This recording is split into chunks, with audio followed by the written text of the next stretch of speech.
नमस्कार। आकाशवाणी से प्रस्तुत है समाचार संध्या।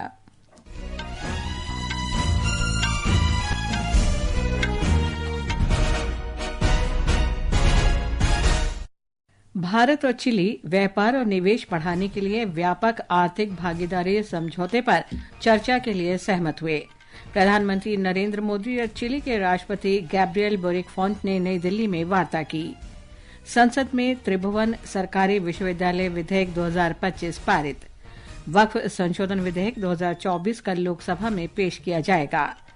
देश का रक्षा निर्यात पिछले वित्त वर्ष में 12% से अधिक की वृद्धि के साथ 23,600 करोड़ रुपए के रिकॉर्ड स्तर पर पहुंचा। केंद्रीय मंत्री अश्विनी वैष्णव ने अपराध से निपटने के लिए तकनीकी कानूनी रास्ता अपनाने का आह्वान किया। गुजरात के बनासकांठा में पटाखा फैक्ट्री में आग लगने से 18 लोगों की मौत। और लखनऊ में आईपीएल क्रिकेट में लखनऊ सुपर जायंट्स के साथ मैच में पंजाब किंग्स टॉस जीतकर गेंदबाजी कर रहा है।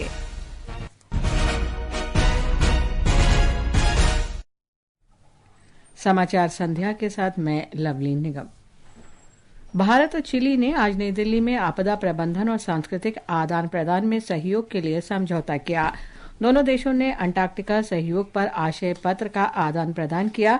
प्रधानमंत्री नरेंद्र मोदी ने चिली के राष्ट्रपति गैब्रियल बोरिक फोंट के साथ दोनों देशों के संबंधों के सभी पहलुओं पर बातचीत की।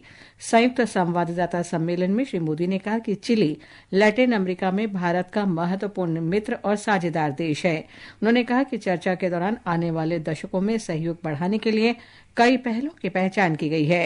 श्री मोदी ने कहा कि भारत कई क्षेत्रों में चिली के साथ अनुभव साझा करने के लिए तैयार है।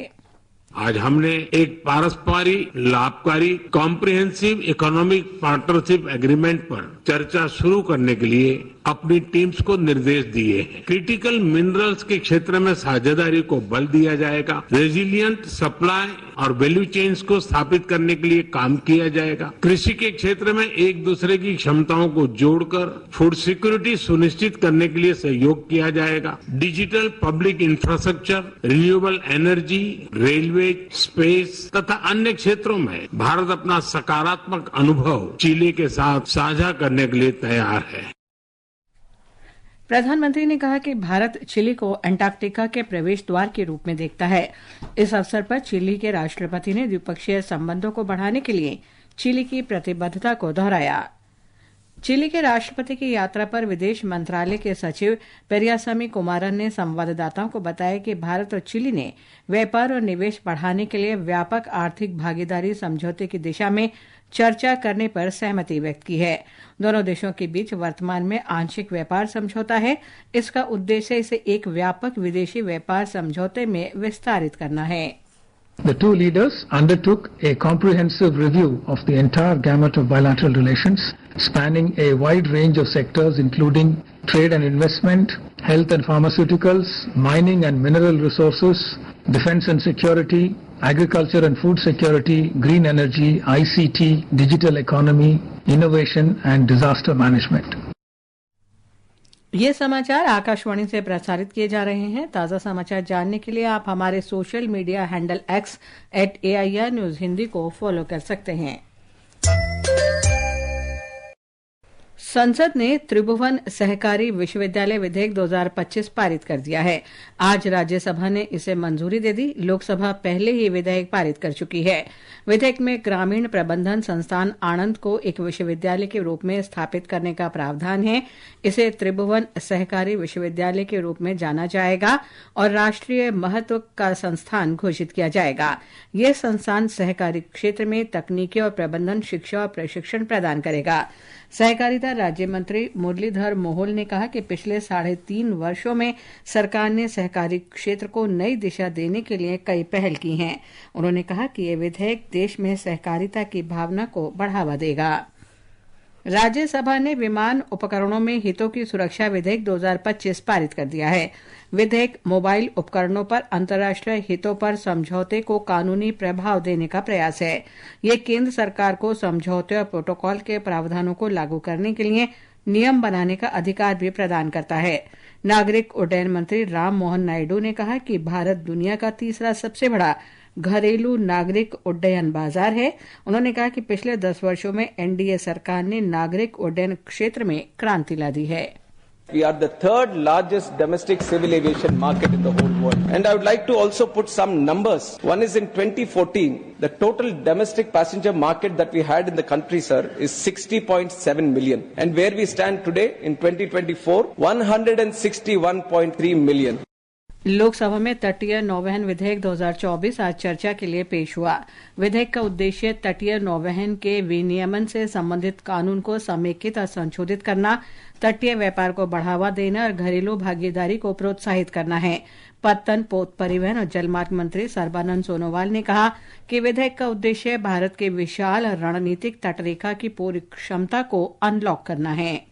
At a time when our logistics sector is looking for low-cost, reliable and sustainable alternative to overburdened road and rail network, this bill offers the maritime sector a much-needed push with a dedicated legal framework for coastal trade.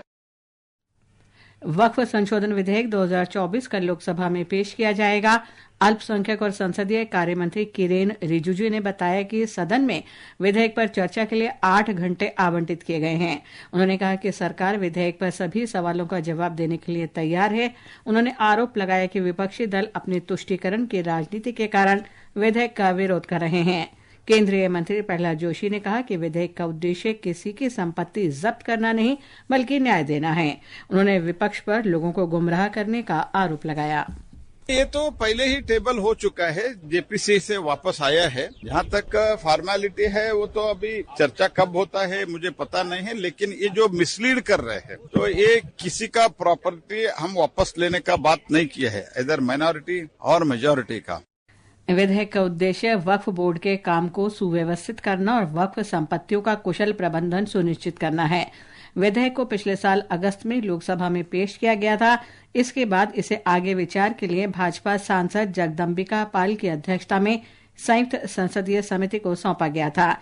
इस बीच भाजपा, कांग्रेस और Telugu Desam party ने लोकसभा में अपने सभी सांसदों को उपस्थित रहने के लिए व्हिप जारी किया है। रक्षा निर्यात वित्त वर्ष 2024-25 में 12% से अधिक की वृद्धि के साथ 23,600 करोड़ रुपए के रिकॉर्ड उच्च स्तर पर पहुंच गया है। मंत्रालय ने कहा कि रक्षा सार्वजनिक क्षेत्र उपक्रमों ने 8,389 करोड़ रुपए के निर्यात के साथ 42.85% की उल्लेखनीय वृद्धि दर्ज की है। रक्षा मंत्री राजनाथ सिंह ने कहा कि देश 2029 तक 50,000 करोड़ रुपए के रक्षा निर्यात लक्ष्य को प्राप्त करने की दिशा में आगे बढ़ रहा है। प्रधानमंत्री नरेंद्र मोदी ने रक्षा विनिर्माण में आत्मनिर्भरता और वैश्विक नेतृत्व की ओर भारत की यात्रा की सराहना की है। श्री मोदी ने कहा कि वास्तव में ये रक्षा विनिर्माण में आत्मनिर्भरता और वैश्विक नेतृत्व की भारत की यात्रा में एक गौरवपूर्ण उपलब्धि है। केंद्रीय मंत्री अश्विनी वैष्णव ने अपराध से निपटने के लिए तकनीकी कानूनी रास्ता अपनाने का आह्वान किया है। उन्होंने कहा कि नए युग में केवल कानून पर्याप्त नहीं हो सकता। केंद्रीय अन्वेषण ब्यूरो सीबीआई के 62वें स्थापना दिवस पर श्री वैष्णव ने उल्लेख किया कि तेजी से हो रहे तकनीकी, आर्थिक और सामाजिक विकास ने पारंपरिक जांच के संदर्भ को बदल दिया है। उन्होंने कहा कि नए युग में विशेषकर एआई चुनौतियों से निपटने के लिए सीबीआई को स्टार्टअप, उद्योग और शिक्षा जगत के साथ अधिक सहयोग करना चाहिए। Changes which are happening both on the economic front, in the social front and on the technological front, I'll request that CBI and its great team should look at more collaboration. Going forward, as we take up this journey for Viksit Bharat, I would suggest that we should collaborate with startups, we should collaborate with industry, and more so, we should collaborate with the academia. वित्त मंत्री निर्मला सीतारामन ने आज नई दिल्ली में नीति NCAIR राज्य आर्थिक मंच पोर्टल का शुभारंभ किया। ये पोर्टल लगभग 30 वर्ष की अवधि के लिए सामाजिक, आर्थिक और राजकोषीय मापदंडों, शोध रिपोर्टों, पत्रों और राज्य वित्त पर विशेषज्ञ टिप्पणियों पर डेटा का एक व्यापक भंडार है। ये मैक्रो, राजकोषीय, जनसांख्यिकीय और सामाजिक आर्थिक रुझानों को समझने में मदद करेगा और एक ही स्थान पर समेकित क्षेत्रीय डेटा की मौजूदा जरूरतों को पूरा करेगा। राष्ट्रपति द्रौपदी मुर्मू ने कहा है कि रिजर्व बैंक ने देश के भुगतान ढांचे को आधुनिक बनाकर और फिनटेक के तंत्र को बढ़ावा देकर भारत को डिजिटल भुगतान में वैश्विक स्तर पर अग्रणी देश बनाने में महत्वपूर्ण भूमिका निभाई है।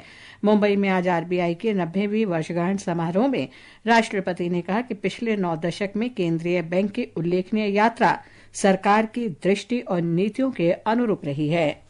The RBI has played a key role in making India a global leader in digital payments by continuously modernizing the country's payment infrastructure. It has ensured that digital transactions are not only seamless and efficient but also secure.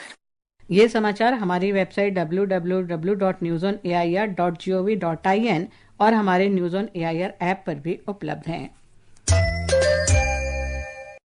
Gujarat में आज बनासकांठा जिले के दीसा में एक पटाखा factory में आग लगने से 18 लोगों की मौत हो गई। एक रिपोर्ट।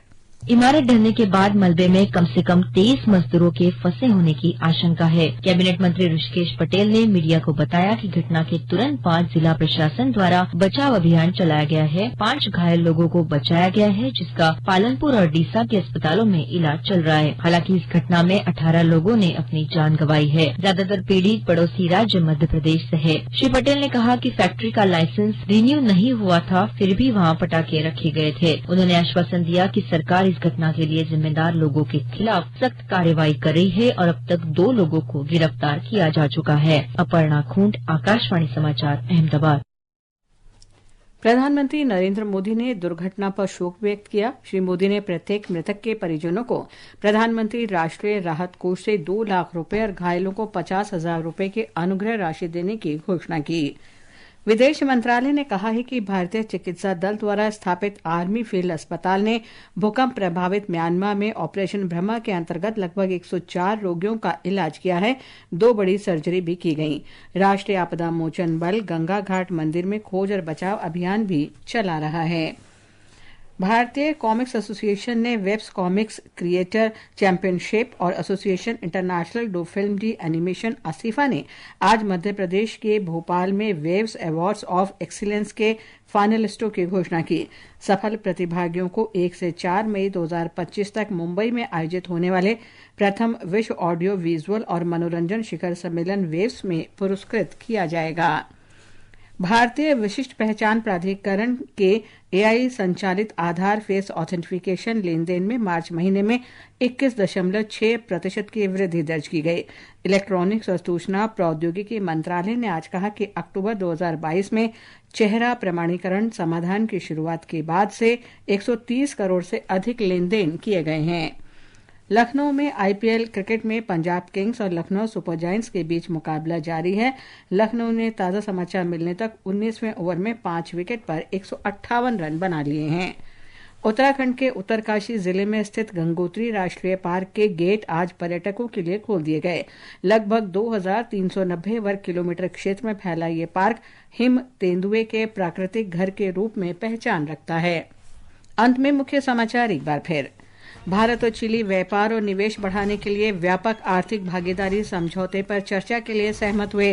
प्रधानमंत्री नरेंद्र मोदी और चिली के राष्ट्रपति गैब्रियल बोरिक फॉन्ट ने नई दिल्ली में वार्ता की। संसद में त्रिभुवन सहकारी विश्वविद्यालय विधेयक 2025 पारित। वक्फ संशोधन विधेयक 2024 कल लोकसभा में पेश किया जाएगा। देश का रक्षा निर्यात पिछले वित्त वर्ष में 12% से अधिक की वृद्धि के साथ 23,600 करोड़ रुपए के रिकॉर्ड स्तर पर पहुंचा। केंद्रीय मंत्री अश्विनी वैष्णव ने अपराध से निपटने के लिए तकनीकी कानूनी रास्ता अपनाने का आह्वान किया। गुजरात के बनासकांठा जिले में पटाखा फैक्ट्री में आग लगने से 18 लोगों की मौत और लखनऊ में आईपीएल क्रिकेट में लखनऊ सुपर जायंट्स के साथ मैच में पंजाब किंग्स टॉस जीतकर गेंदबाजी कर रहा है। इसके साथ ही समाचार संध्या का ये अंक समाप्त हुआ। नमस्कार।